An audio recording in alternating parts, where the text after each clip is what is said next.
Bom, voltando aqui, né, para nossa aula, a gente estava falando aula passada sobre a dinastia francesa, né, a dinastia de Bourbon, que consegue submeter o poder da nobreza sob o seu comando, consegue estabelecer o absolutismo na França, por sua vez estabelece uma das sociedades de corte mais luxuosas, né, da Europa, assim, era considerado praticamente um poder tão alto que o próprio rei ele se dizia ser o sol, né? Que é só pegar aqui, se vocês terem uma ideia, né, da representação do Luís XIV, né? Você tem aí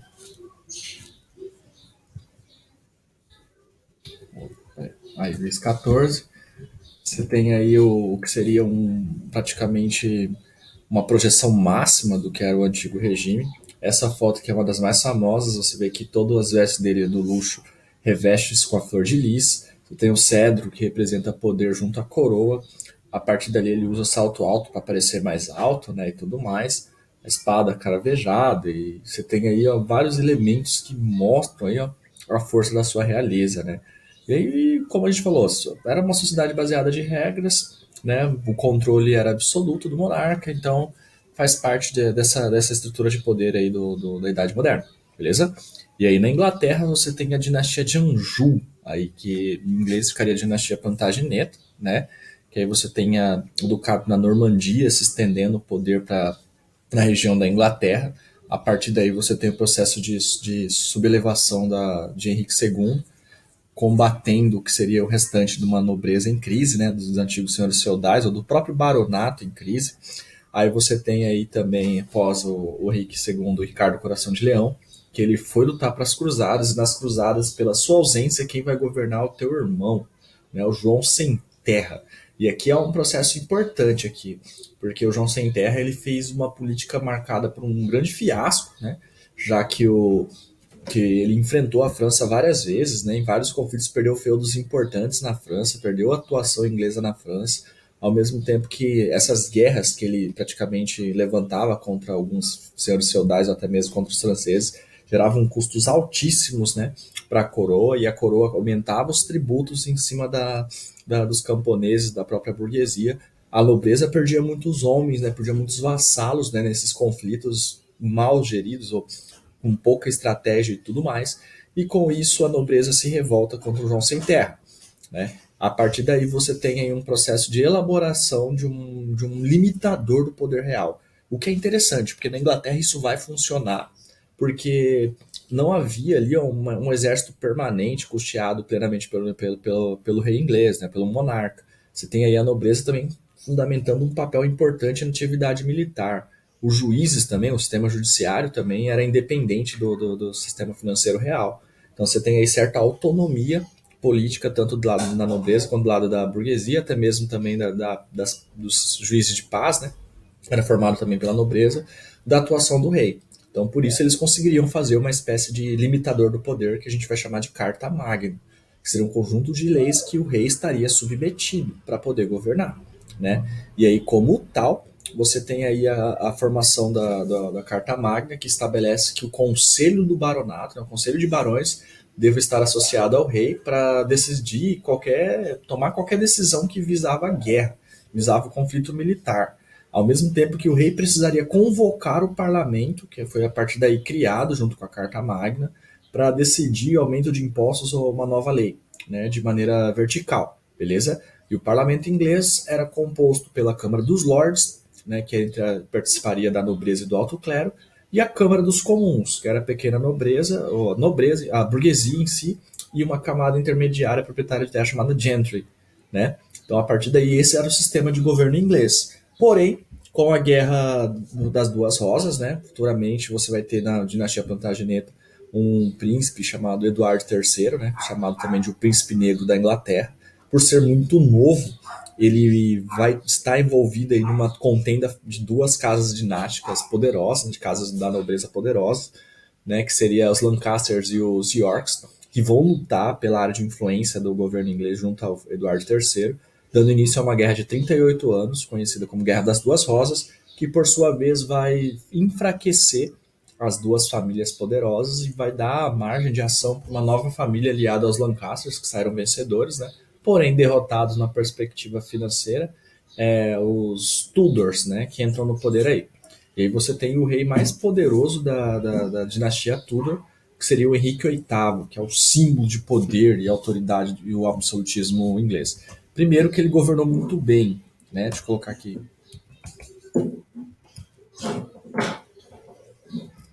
Primeiro que ele governou muito bem, assim, junto aliado aos interesses da nobreza e da própria burguesia, né? Outra coisa que ele fez também de grande importância é primeiro que ele governava muito bem a Inglaterra e estava bem assessorado pelo parlamento, né? E aí, além disso, né, também teve um grande episódio importante para a história que envolve ele e o casamento dele, né? Que na Espanha havia aí o Felipe II, né, que é considerado um dos homens mais era considerado um dos homens mais poderosos desse período, visto que ele praticamente estendeu o teu poder, expandiu o teu poder para o Novo Mundo, conquistou o Império Azteca e o Império Inca, né? Chegou na Era de Ouro da Espanha. E a filha dele, Catarina de Aragão, né, foi destinada ao casamento a Henrique VIII, porém ela não conseguia dar herdeiros, né? E nesse posicionamento, Henrique VIII pediu o divórcio para o Papa, né? Então, aí ele teve uma contenda que ele exigiu a separação e o divórcio devido ao fato da Catarina de Aragão não lhe dar um herdeiro homem. Isso gerou um problema sério com Felipe II, porém ele convocou o parlamento e o parlamento o apoiou numa grande decisão de romper definitivamente com a Igreja Católica. Isso foi conhecido como ato de supremacia e para isso também ele fundou uma nova religião para a Inglaterra, chamada de Igreja Anglicana, na qual o rei da Inglaterra se tornaria o Papa, né, e a partir dali poderia se permitir o divórcio, né, em algumas perspectivas e fundamentadas na própria necessidade desse ato, beleza? Então isso mostra a força de Felipe II, que conseguiu romper com a igreja, conseguiu de Henrique VIII, desculpa, de romper com a igreja, de romper um casamento que visava uma aliança com a Espanha, com um dos homens mais poderosos da época e que por sua vez vai trazer a guerra para a Inglaterra, né? Que a grande armada espanhola iria até a Inglaterra com o objetivo de conquistá-la, né? Por conta dessa contenda. Beleza? Então mostra aí a força dessa grande dinastia, que vai se findar com a Elizabeth I. Beleza?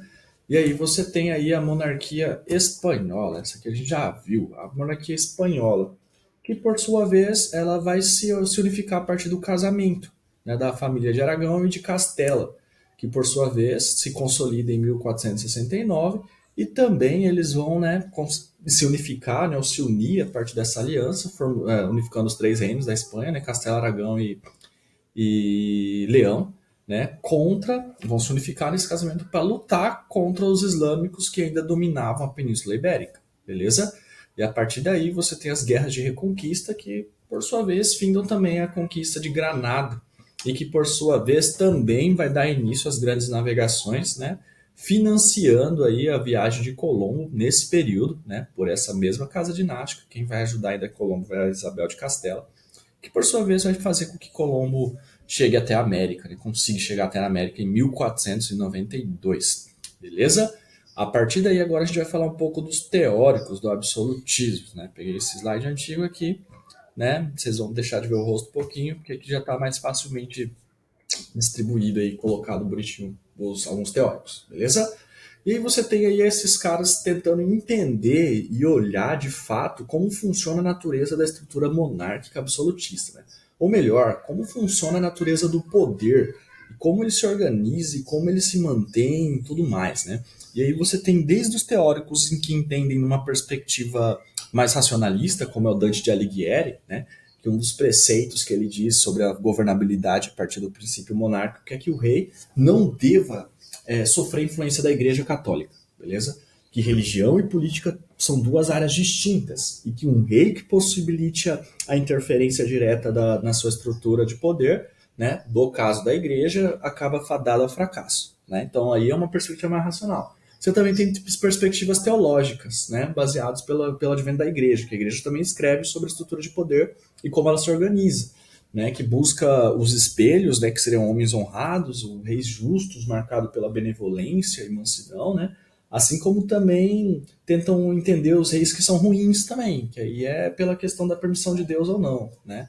E aí você tem os teóricos amorais também, né? Que o meu preferido é Maquiavel, e depois você tem o Hobbes também, que a gente vai tentar entender um pouquinho de como é que funciona, né, essa estrutura essa estrutura de governo, né, baseada na monarquia. Bom, dentro da igreja você tem o bispo Jacques Bossuet, que ele vai entender o princípio do direito divino, né? Então, segundo ele, o que seria a teoria do direito divino dos reis seria a capacidade de interpretar a Bíblia sob a ótica da realidade, né? E aí ele entendia que a vontade do rei era a vontade de Deus. Porque dentro do princípio da Bíblia, toda autoridade na terra seria instituída por Deus. E como tal, a sociedade deveria se aceitar, né, como uma espécie de ordenança de Deus, a autoridade real. E mais, o que é interessante para a gente é que se o rei é bom, segundo o Bossuet, é que Deus acabou sendo benevolente com a sociedade, acabou abençoando a galera e, como tal, o pessoal tinha que dar graças. E se o rei é ruim, também seria essa mesma lógica, né? Quer dizer que Deus está querendo ensinar a sociedade de alguma maneira, né? Perseverança, qualquer coisa do tipo, e que por sua vez a sociedade também deveria dar graças, beleza? Então, Bossuet ele representa uma ala legitimadora, né, da instituição monárquica dentro da igreja, né, pela visão da fé cristã, beleza? E aí, quando fala dos espelhos, era uma espécie de representação que pensa aqui na Terra, assim como pensa no céu.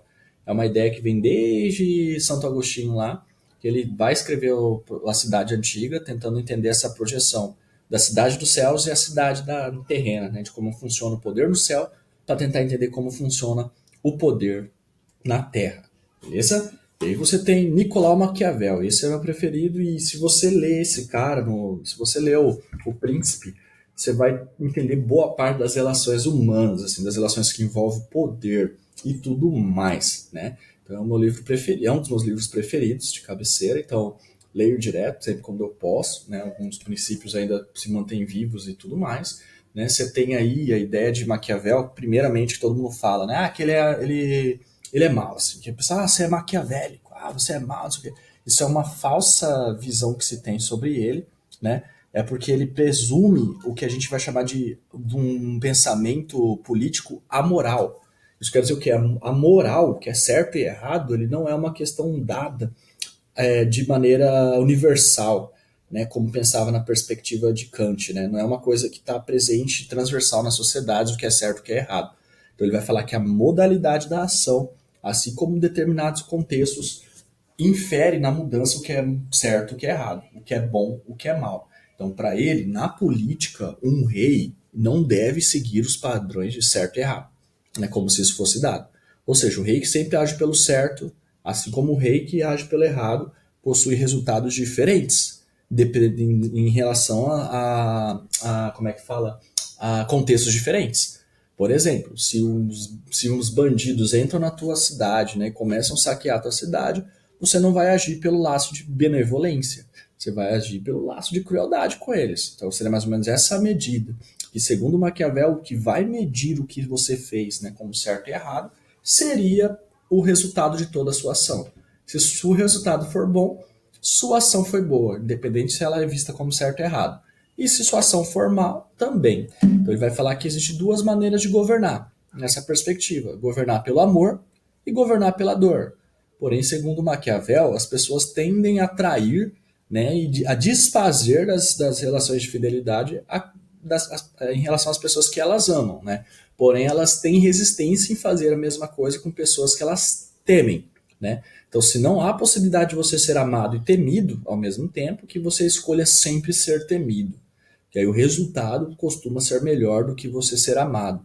Então, se as pessoas têm medo de você e temem, né, agir contra você, elas vão se condicionar à obediência. Então, segundo Maquiavel, a segunda maneira de governar é a mais efetiva. E aí, para ele, você tem que ser tão inteligente quanto as raposas mais velhas, que por sua vez guiam os bandos, né, guiam os mais novos, e conseguem acesso às melhores caças e aos melhores lugares para comer por conta da tua experiência, porém é fraca, né? A presa está desgastada, o fôlego é menor, então ela tem que ganhar dos mais novos a partir da esperteza. E os leões, que por sua vez é o contrário, então você tem que também ter a medida dos leões, que os mais jovens acabam expulsando os mais velhos, né? Matam os mais velhos, porém os mais novos são tão fortes que conseguem espantar qualquer outro animal de fora. Então, quando o Maquiavel ele coloca entre as raposas e os leões, ele quer dizer o seguinte: que você tem que ser astuto, inteligente como a raposa para evitar um golpe, né, no teu governo, de dentro da tua família, de dentro do teu bando. Então, quanto mais inteligente você for, melhor é a tua virtude, né, que é a sua capacidade de lidar com a fortuna, que é o acaso, né? Então, melhor você é entender seus inimigos internos. E você precisa ser forte como o leão jovem para lutar contra os inimigos externos. Ou seja, tem que saber lidar com os internos, tem que saber lidar com os externos. E porque para Maquiavel, mais importante do que tomar o poder é se manter no poder. Então, para ele, você tem que ficar nesse espaço, né? Que é para ele o poder é um espaço vazio que precisa ser ocupado. E se uma força deixa de agir sobre esse espaço, outra força toma conta, né? Então, necessariamente, alguém tem que ocupar o espaço do poder. E o livro dele tenta dar os melhores caminhos para isso, né? Ele escreve, né, a partir de Lorenzo Médici, que ele observa as ações e tudo mais, e aí o príncipe ele tem que saber fazer uso da bondade e saber fazer uso da maldade, né? Como a gente estava falando da justa medida, né? Que isso quer dizer o quê? Que a maldade é o fardo, não que ele ache o mal bom, mas que a maldade é o fardo do príncipe. O príncipe ele tem que saber escolher as medidas certas, tipo saber a hora de perdoar e saber a hora de condenar. E o que é mais importante ainda, que uma das virtudes do príncipe também, se ele não tiver as vantagens necessárias para governar, ele no mínimo deva aparentar tê-las, né? No mínimo deva aparentar possuir todas como é que fala? As vantagens necessárias para o governo, beleza? Thomas Hobbes, galera, um outro cara importante também, que mais pra frente a gente vai ver ele como interlocutor de um outro teórico iluminista importante chamado Rousseau, né? Ele entende a necessidade do Estado como uma espécie de limitador da maldade humana, que para ele o homem é mau por natureza, ele é o lobo do próprio homem, né? A partir daí você tem uma perspectiva de que se o homem vive livre e é mau, iniciaria-se uma guerra de todos contra todos, né? E aí seria no justnaturalismo, que é o estado anterior à natureza, né? O estágio de natureza do homem anterior ao Estado, né? Você tem aí os mais fortes rebentando e matando e aniquilando os mais fracos, né? Nessa perspectiva. E a necessidade do Estado ele vem como para funcionar como uma espécie de grande força, né? Limitadora, dando medo para que os maus não prosperem, né? Então, a pessoa não vai fazer maldade porque ela vai ter medo de que um mal maior vai ser cometido contra ela. Como é o caso da capacidade do rei de mandar matar qualquer um, né, dentro da perspectiva do que ele julga certo ou errado. Então, o Estado ele funciona como uma espécie de grande leviatã, que é uma espécie de poder, né, ou de criatura maligna que perdura a porta do inferno numa mitologia bíblica, né? E tudo na mitologia bíblica não, na mitologia aramaica, né, que também está na Bíblia, né? E a partir daí você tem aí essa questão. Tanto é que no Brasil, se você olhar na perspectiva de Hobbes, se enquadra muito bem, porque a maior parte dos brasileiros não são honestos, né? Eles têm medo da cadeia, eles têm medo da punição, eles têm medo de ser presos e sofrer as consequências das piores, né? Nos presídios brasileiros. Porém, se você tira as câmeras, se você tira a polícia, se você tira toda a capacidade punitiva do Estado, a maior parte acaba se debandando aí para a arruaça, né? A gente vê isso em algumas manifestações, a gente vê isso em algumas greves aí, por exemplo, greve da polícia militar no Espírito Santo, levou muita gente para saquear mercados, qualquer coisa do tipo. Então essa é a natureza do homem segundo Hobbes, e para isso surge o Estado, para dar medo nos homens de cometerem todo tipo de arbitrariedade que possa levar à aniquilação total. Beleza? Então, pessoal, é isso, né? Foi sobre os teóricos. Então, próxima aula a gente vai dar uma aprofundadinha mais neles, né? Só para dar uma olhada. E vamos tentar ver se a gente entra no renascimento. Tranquilo? Então, até mais, pessoal. Se cuidem. Abraços. Onde que tá o meu negócio aqui? Abraços. A gente tamo junto aí.